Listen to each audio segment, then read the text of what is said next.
बुद्धिमान सियार। एक समय की बात है कि जंगल में एक शेर के पैर में कांटा चुभ गया। पंजे में जख्म हो गया और शेर के लिए दौड़ना असंभव हो गया। वह लंगड़ाकर मुश्किल से चलता। शेर के लिए तो शिकार न करने के लिए दौड़ना जरूरी होता है, इसलिए वह कई दिन कोई शिकार न कर पाया और भूखों मरने लगा। कहते हैं कि शेर मरा हुआ जानवर नहीं खाता, परंतु मजबूरी में सब कुछ करना पड़ता है। लंगड़ा शेर किसी घायल अथवा मरे हुए जानवर की तलाश में जंगल में भटकने लगा। यहाँ भी किस्मत ने उसका साथ नहीं दिया। कहीं कुछ हाथ नहीं लगा। धीरे धीरे पैर घसीटता हुआ वह एक गुफा के पास आ पहुंचा। गुफा गहरी और संकरी थी, ठीक वैसी जैसे जंगली जानवरों के मांद के रूप में काम आती हैं। उसने उसके अंदर झांका। मांद खाली थी, पर चारों ओर उसे इस बात के प्रमाण नजर आए कि उसमें जानवर का बसेरा है।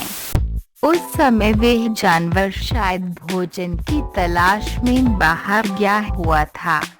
शेर चुपचाप दुबककर बैठ गया ताकि उसमें रहने वाला जानवर लौट आए तो वह दबोच ले।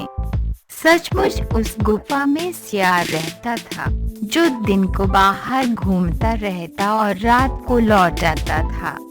उस दिन भी सूरज डूबने के बाद वह लौट आया। सियार काफी चालाक था, हर समय चौकन्ना रहता था।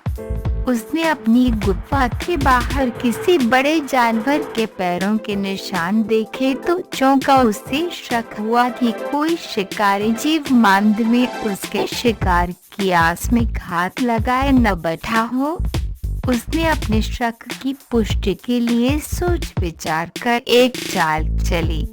गुफा के मुहाने से दूर जाकर उसने आवाज दी, गुफा, ओ गुफा। गुफा में चुप्पी छाई रही। उसने फिर पुकारा, अरे ओ गुफा, तू बोलती क्यों नहीं? भीतर शेर दम साधे बैठा था, भूख के मारे पेट कुलबुला रहा था। उसे यही इंतजार था कि कब सियार अंदर आए और वह उसे पेट में पहुंचाए, इसलिए वह उतावला भी हो रहा था। सियार एक बार फिर जोर से बोला, गुफा, रोज तुम मेरी पुकार का के जवाब में मुझे अंदर बुलाती हैं, आज चुप क्यों है? मैंने पहले ही कह रखा है कि जिस दिन तुम मुझे नहीं बुलाएगी उस दिन मैं किसी दूसरी गुफा में चला जाऊंगा। अच्छा तो मैं चला। ये सुनकर शेर हड़बड़ा गया। उसने सोचा शायद गुफा सचमुच सियार को अंदर बुलाती होगी। ये सोचकर कि कहीं सियार सचमुच न चला जाए, उसने अपनी आवाज बदल कर कहा, सियार राजा, मत जाओ, अंदर आओ न, मैं कब से तुम्हारी राह देख रही थी। सियार शेर की आवाज पहचान गया और उसकी मूर्खता पर हंसता हुआ वहां से चला गया और फिर लौटकर नहीं आया। मूर्ख शेर उसी गुफा में भूखा प्यासा मर गया। सीखा, सतर्क व्यक्ति जीवन में कभी मांस नहीं खाता।